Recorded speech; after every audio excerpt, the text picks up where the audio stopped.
नमस्कार दोस्तों।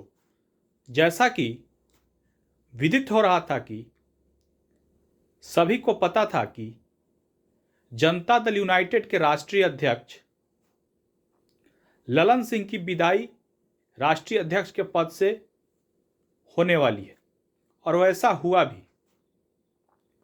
उन्हें अध्यक्ष पद से हटा दिया गया। ऐसे जनता दल यूनाइटेड के नेता और खुद ललन सिंह या फिर नीतीश कुमार यह कह रहे हैं कि उन्होंने अपनी इच्छा से त्यागपत्र दिया है और इसके कारण है क्योंकि उन्हें लोकसभा चुनाव की तैयारी करना है। लेकिन यह उतनी सच्चाई नहीं है, इसके पीछे भी दूसरी सच्चाई है। क्योंकि अगर दोनों के बीच कहीं ना कहीं मनमुटाव या मतभेद जरूर पनप रहा था। इसके पीछे कारण था ललन सिंह की आरजेडी के साथ नजदीकियां। और अगर ऐसा विश्लेषण भी किया जाए तो जनता दल यूनाइटेड कोई बहुत बड़ी पार्टी नहीं है, कोई राष्ट्रीय पार्टी जैसा कि कांग्रेस और भाजपा वैसी उसका कोई विस्तार नहीं है, उस केवल बिहार तक सीमित है। और एक राज्य में लड़ना जनता दल यूनाइटेड का काम है। वहां तक कोई बहुत बड़ा यह काम नहीं था कि राष्ट्रीय अध्यक्ष के पद पर बने रहते हुए भी चुनाव लड़ा जा सकता था।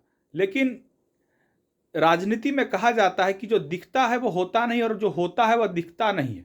यही कारण है कि उन्हें अध्यक्ष पद से छुट्टी कर दिया गया, क्योंकि नीतीश कुमार इस खतरे को भांप गए थे कि कहीं ना कहीं उनकी गद्दी जो लगातार 18 वर्षों से जोड़ तोड़ करके किसी भी प्रकार से गद्दी को बनाए हुए हैं और गद्दी पर बैठे हुए हैं, वह गद्दी उनके खतरे में दिखाई दे रही थी।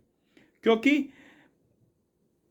अगर 10 या 11 विधायक भी जनता दल यूनाइटेड के टूट जाए तो तेजस्वी यादव का मुख्यमंत्री बनने का सपना पूरा हो जाएगा, जो कि कितने भी प्रयास के बाद आरजेडी के और लालू यादव के कोशिश के बाद भी तेजस्वी यादव मुख्यमंत्री नहीं बन पा रहे हैं।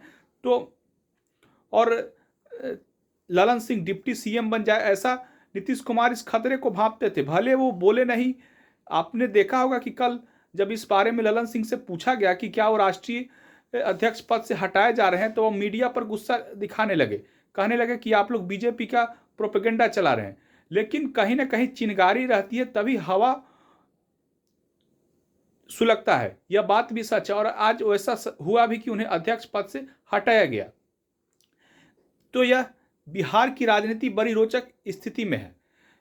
लालू यादव कब नीतीश कुमार को गद्दी पर से हटा दे और तेजस्वी यादव को मुख्यमंत्री बना दे, यह कहा नहीं जा सकता, क्योंकि 117-18 के आसपास आरजेडी के पास अपना विधायक है। तो क्यों वह उप मुख्यमंत्री और छोटी पार्टी बनकर के गठबंधन में रहे, यह सच्चाई है। लेकिन नीतीश कुमार भी राजनीति के कोई कमजोर खिलाड़ी नहीं है, वह मजे हुए खिलाड़ी हैं। और जिस तरीके से वह भी बहुत परिपक्व खिलाड़ी हैं, तो आने वाले दिनों में बिहार की राजनीति बड़ी रोचक होगी। और नीतीश कुमार कमजोर हुए हैं और उनके पास वोट बैंक कम है, यह बात सच्चाई है। तो नीतीश कुमार और लालू यादव की यह लड़ाई आने वाले दिनों में बहुत ही रोचक रहेगी और इसमें सहमात के खेल में देखते हैं कि कौन बाजी मारता है।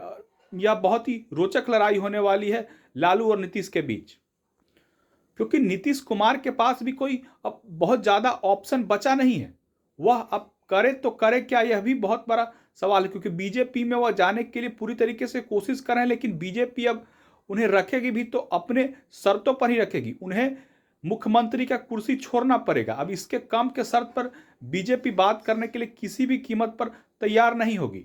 और नीतीश कुमार की जो राजनीति है वो कुर्सी से चिपके रहने की राजनीति बहुत सभी पूरी तरीके से बिहार की जनता जग जाहिर है। तो आगे आगे देखिए, बिहार की राजनीति बहुत ही रोचक मोड़ पर है और होता है क्या।